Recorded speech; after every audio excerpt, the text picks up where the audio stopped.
Pope Leo XIV decries war's human toll, calls for peace and spiritual renewal. Stakeholders rally public support for polio vaccination campaign.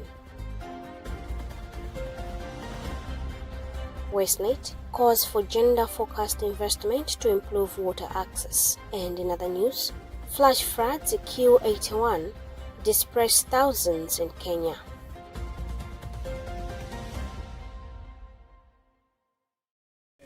We have more stories coming up. Do stay with us.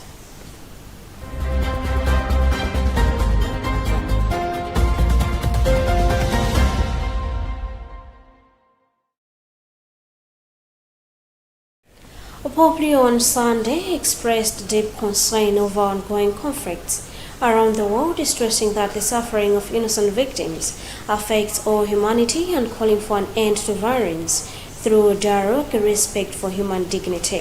Speaking after the Angelus prayer on March 22nd, the pontiff highlighted the global impact of war, noting that the pain and loss experienced by defenseless people is a matter that should trouble the entire human family.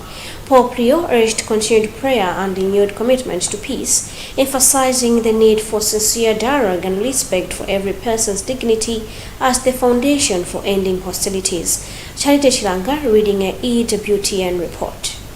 Earlier in his reflection before the Angelus, Pope Leo XIV focused on the Gospel account of the raising of Lazarus, presenting it as a powerful sign of Christ's victory over death and the promise of eternal life, made possible through baptism.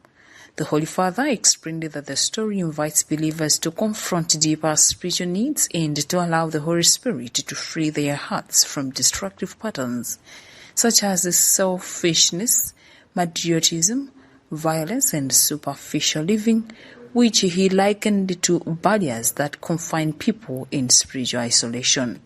Pope Leo noted that such conditions lead not to fulfillment, but to confusion, dissatisfaction, and loneliness, reinforcing the need for spiritual renewal and transformation. He further called on the faithful to respond to Christ's call to emerge from limiting ways of life and to embrace a renewed existence rooted in love, hope, and selfless giving, inspired by divine grace. Addressing broader societal trends, the Pope cautioned against the constant pursuit of novelty and material gain at the expense of deeper values, warning that such pursuits cannot satisfy humanity's inner longing for meaning and fulfillment. Pope Leo XIV concluded by affirming that true peace and fulfillment can only be found in God, entrusting the faithful to the Virgin Mary and praying for a renewed daily encounter with the risen Christ.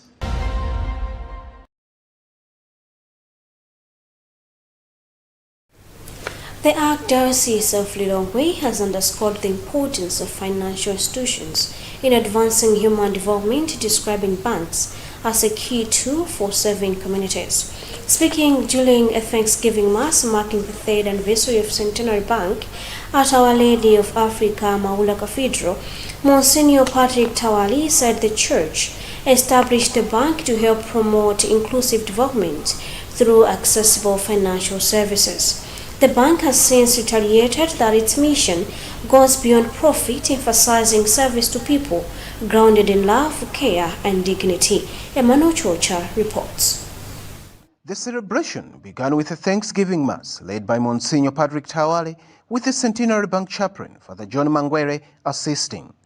The Centenary Choir added to the occasion with a joyful and enthusiastic singing. In his homily, Monsignor Tawale quoted from the Gospel of John 11, verse 45, which recounts the raising of Lazarus, using the passage to highlight the message of hope and new life. He encouraged workers to remain committed and dedicated in their services, noting that the bank was acquired at a time when it was struggling. He further urged employees to work hard, stay focused, and deliver quality services to customers, describing dedication as a key to continued growth and success. The issues when you are dealing with customers who come to do business in the bank We know these are not machines, they are human beings. As a bank, a Catholic bank, we want them not just to have customer care, but customer experience. What I mean by that is that when a person comes to the bank, you treat them with dignity. They should feel that you're not just interested in their monies, in their worth, but also in their well-being. And this is the invitation for the Catholic Church to have Catholic schools, Catholic hospitals. Concurring with Monsignor Tawale, Centenary Bank board member William Wanza said the institution started as a mustard seed and has grown into a strong presence in Malawi despite operating in a challenging environment. He noted that the bank continues to grow while remain profitable. But also in all the other cathedrals and the other dioceses, is really to thank God, to come back, to thank God for the mercy and the grace that He has actually shown us. As Centenary Bank, as we talked 3 years ago, we did start in March 2023, and it started as just a seed, as has been shared in the homily today. Really a small seed, like a mustard seed, which is now grown. Established in 2023, Centenary Bank has since provided financial services across Malawi, while also supporting parishes and institutions managing their finances effectively. From Lilongwe, this is Emmanuel Chiwocha.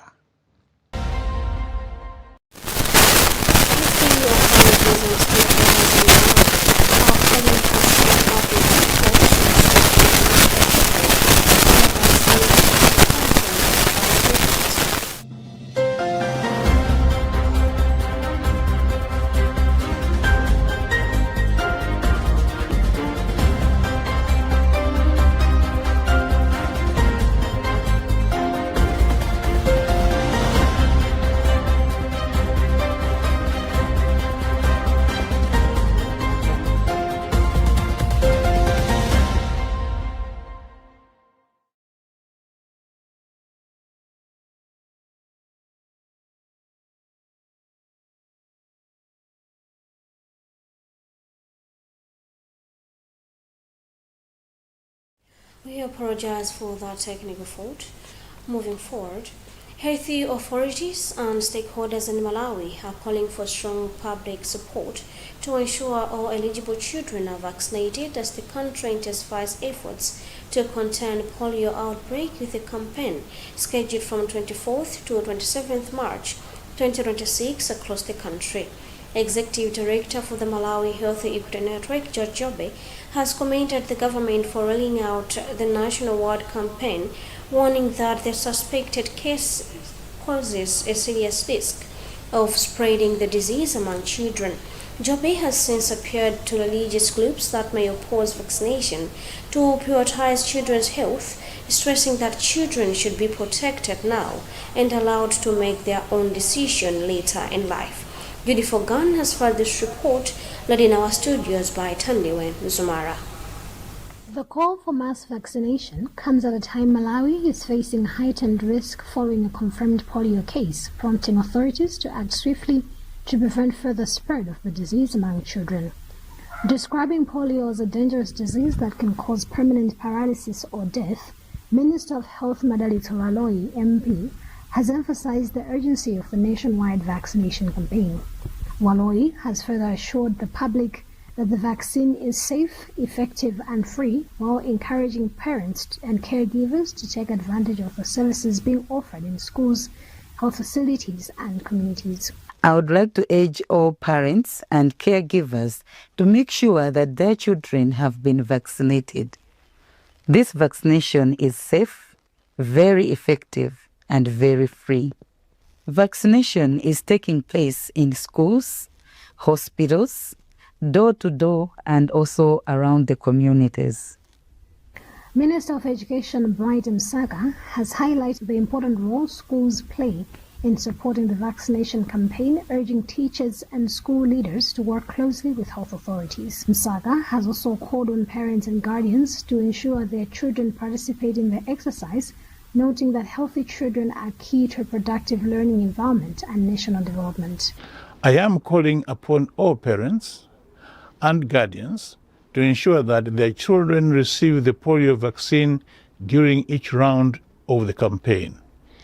The vaccine is safe, effective, and provided free of charge. Teachers and school leaders are encouraged to support this effort by sharing information with learners and parents, and by working with health teams when the vaccination activities take place in school. Concurring with Msaka, Minister of Local Government Ben Piri has appealed to traditional leaders and communities across the country to take an active role in mobilizing parents to vaccinate their children.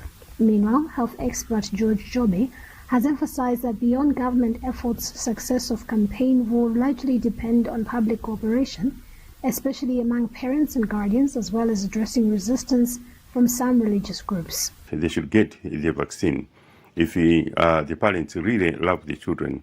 And it should be appreciated that some of members of such religions joined after they had already been vaccinated by their parents. So children will have to make a choice when they grow up. As of now, they need to be protected.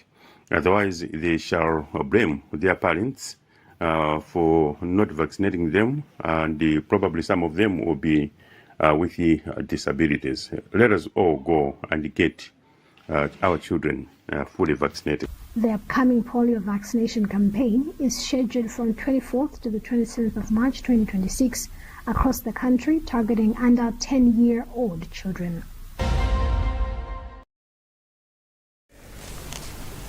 Water and Environmental Sanitation Network Executive Director Safali Mbewe has emphasized the urgent need to address gender disparities in water access, noting that women and girls bear the brunt of water collection and face significant challenges due to limited availability of clean water. Mbewe has noted that women and girls often walk long distances to fetch water, spending hours at crowded points, which limits time for education or income activities and exposes them to health risks from unsafe water. He made the remarks as the world marked World Water Day on Sunday, 22nd March, observed under the theme Water and Gender. We have more in this report filed by Gift Kalunga. WestNet's Executive Director, Safali Mbewe, emphasized that solving water challenges requires coordinated action from government ministries, local councils, and development partners to ensure adequate funding and implementation at the community level. He has since urged development partners to invest in sustainable water solutions, highlighting that a gender-focused approach ensures women's needs are met and promotes healthier, more equitable communities. And hygiene activities. Our parliament has a role because they are eventually the ones that scrutinize the proposed budget and pass it. So our members of parliament have a role in ensuring that adequate resources are getting to water.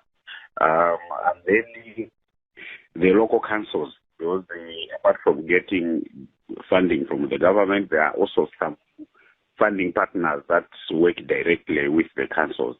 So the local councils also have a role to ensure that raising issues of water at that level. And then the development partners have a role. Health expert Dr. Eric Uma has since called for prevention and responsible use of water, noting that it is essential for life, sustaining humans, animals, and crops.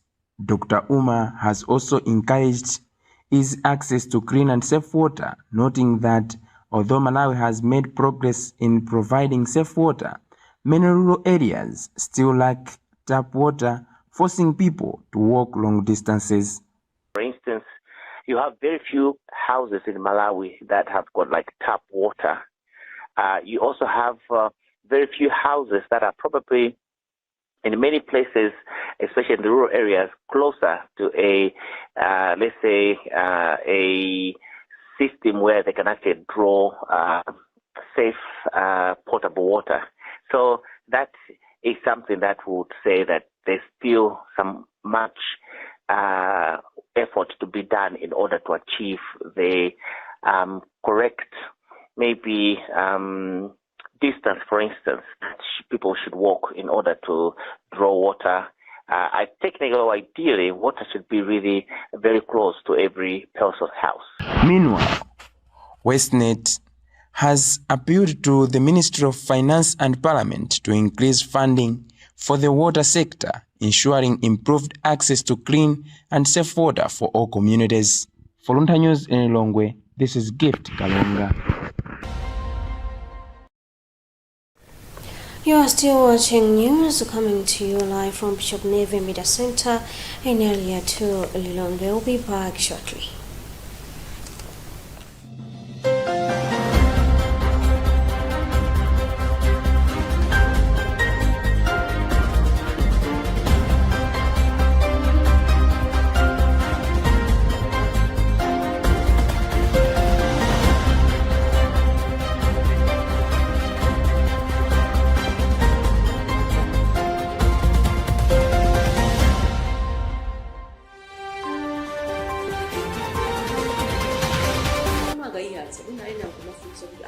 Bwanje nthawi imeneja simu mapereka mabokoso kwambiri nthawi imene MCP inali boma ndimachita ngati zili ngati HRDC koma apa pangopita miyezi yochepa chitengereni boma ena mwina kufanana kuti amwene HRDC ndi MCP imakhala chete nthawi MCP inakhala chete koma pano ndi akuyankhula kwambiri chimene ndikunena chona kuti HRDC na project timayankhula koma chimene sidapange ngati HRDC kupangisa mapema.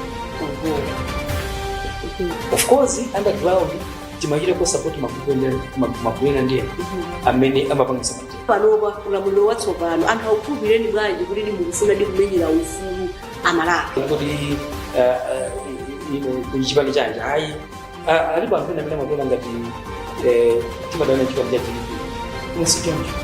Simadana chipani cha TDP. And sitigwirizana chipani china chonse. Ifeyo before imapayo patoka.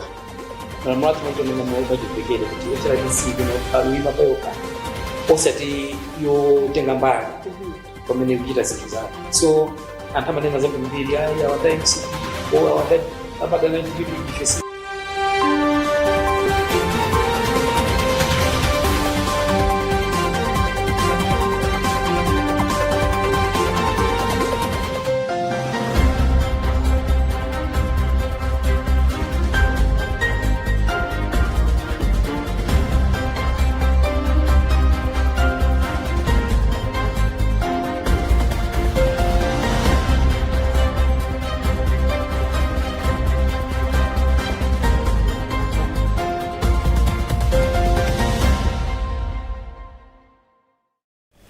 Welcome back. You're still watching news on Luntha television with me, Fales Chizombe. Before we proceed, another look at the headlines. Pope Leo the 14th decries war's human toll, calls for peace and spiritual renewal. Stakeholders rally public support for polio vaccination campaign. WestNet calls for gender-focused investment to improve water access. And in other news, flash floods at Q81 displace thousands in Kenya.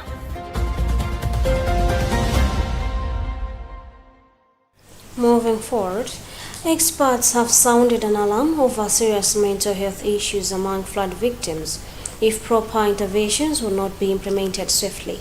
The remarks come at a time the recent floods affecting 18 district councils have placed at least 31,000 households vulnerable, causing 22 deaths. Speaking to Luntha TV, a psycho-clinician Leifson Mundi says the victims could be battling a serious psychological effect, often overlooked in disaster response efforts. We have more details in this report filed by Constance Kantemeni. Mundi observes that the devastation caused by the floods has left many victims dealing with trauma, stress, and emotional distress. However, he has expressed concern over the neglect by authorities to provide psychosocial assistance to the victims. The expert has since emphasized the need for mental health support to complement relief efforts currently focused on providing basic necessities. So we need to provide trained counselors which can provide emotional support and also coping strategies. And they can also benefit from community support groups. So the group sessions can help rebuild social connections and reduce feelings of isolation. Another thing is psychoeducation. So educating people about common reactions to trauma can help normalize their experiences. We can also support their mental health by providing or ensuring access to basic needs, for example, food, shelter, and also health care. And lastly, we need to screen for mental health conditions. We need to identify those that are at risk so that we should ensure timely interventions. So these interventions can help mitigate the psychological impact of the floods and also support recovery. Malawi faced heavy rains from 15th to 19th this month, affecting over 31,000 households, leaving 22 people dead and 84 injured across 18 councils. The long-standing neglect on the mental health of the victims remain a cause for worry, hence a need for serious intervention. If any psychosocial support is provided, the victims will continue to live hopelessly and uncertain about the future. For Luntha News, this is Constance Kamtemen. The Department of Climate Change and Meteorological Services has reaffirmed the critical importance of strengthening meteorological systems in Malawi, describing them as a cornerstone of disaster risk reduction and national development. Principal meteorologist James Pagona made the remarks as the world commemorates World Meteorological Day, observed annually on 23rd March. Pagona emphasized that meteorological observations are essential for generating accurate and reliable data, which is crucial for understanding weather patterns, monitoring climate trends, and predicting extreme events such as floods, droughts, and storms. Alison Banda has more in this report. Pagona highlighted that DCCMS plays a pivotal role at national level by ensuring early warnings and advisory that help safeguard lives and property. Commenting on the current flooding situation in parts of the country, Pagona urged the public to take weather advisories seriously, stressing that such information is critical in saving lives and protecting property. He maintained that the department continues to provide accurate forecast and timely updates to guide the nation. It is on the ground so that they can be safe before these hazards can turn into disasters. Without weather, definitely so many things will suffer. You're looking at the aviation sector, the farming industry, and so many other players. So it is very, very important that we commemorate this day as Malawians. But for me, the emphasis is that we need to begin to take weather messages seriously as a country. Meanwhile, environmental rights activist Matthews Malata emphasized the importance of the public adhering to advice and guidance issued by the Department of Climate Change and Meteorological Services, noting that this is critical in promoting environmental conservation, especially as the country continues to face climate-related challenges such as floods and droughts. For aviation safety, we do have also services there at the airports. We provide the weather information for aircraft. So if you are in a sector like, for example, the energy, water resources, and others, in a way you also need the weather and climate information for planning. Road construction, for example, they also need to put weather information in the design of roads and the infrastructure. Another environmental rights activist, Godfrey Mfiti, concurred with Malata, stressing that increased public awareness and cooperation are essential in mitigating the effects of climate change and building a more resilient nation. it's always important that we take into account the weather forecast whenever we are planning in anything. That's how meteorology is important. So it's very important that citizens must appreciate, must understand, must make use of weather forecast. Malawi has been a member of the World Meteorological Services Organization, WMO, since 1964. This year's theme, Protecting Today, Observing Tomorrow, underscores the vital role of weather, climate, and water observations in safeguarding the future. The Department of Climate Change and Meteorological Services has since announced that Malawi's national commemoration will take place on 31st March at Crossroads Hotel in Lilongwe. In sports, Malawians have been urged to embrace regular exercise as a way of preventing many diseases.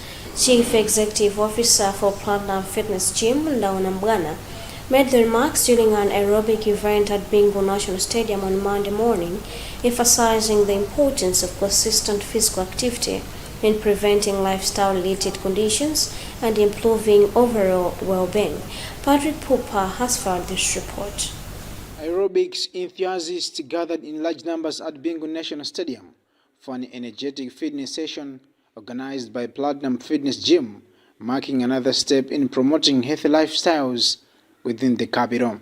The event, which attracted people of all ages, turned the stadium into a vibrant hub of activity as participants engaged in coordinated aerobic routines led by experienced instructors.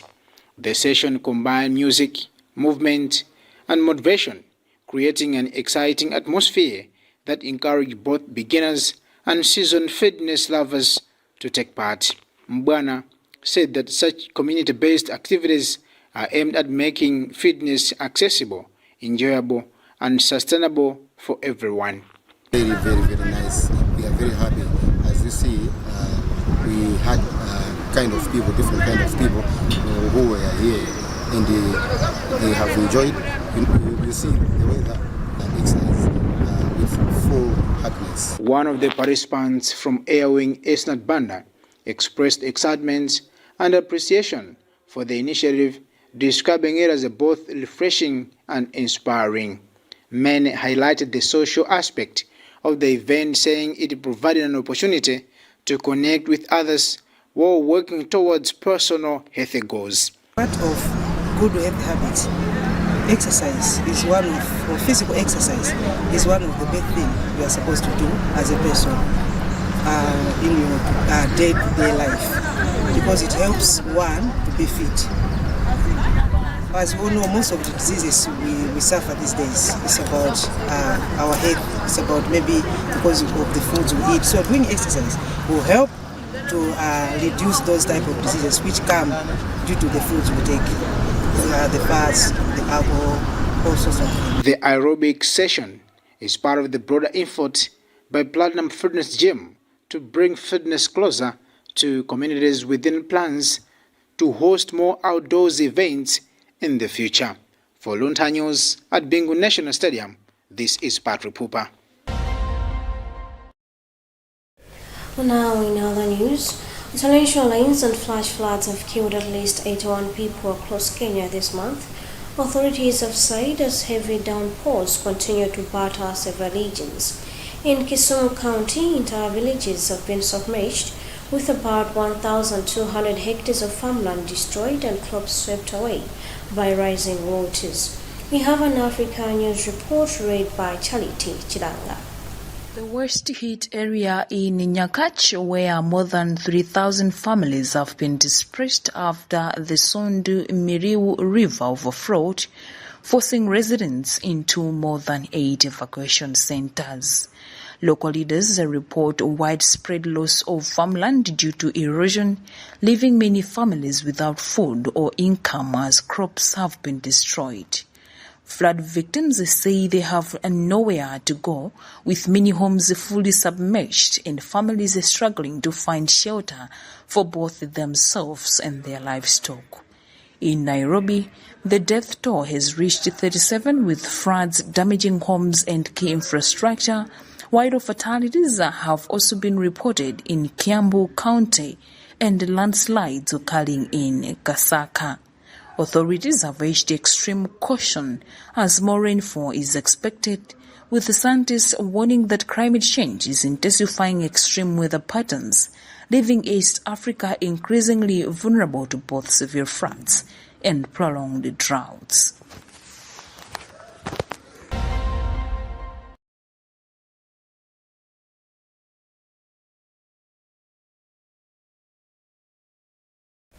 That item concludes our today's news bulletin. Before we go, another look at the headlines. Pope Leo XIV decries war's human toll, calls for peace and spiritual renewal. Stakeholders rally public support for polio vaccination campaign. Westnet calls for gender-focused investment to improve water access. And in other news, flash floods at Q81 displace thousands in Kenya.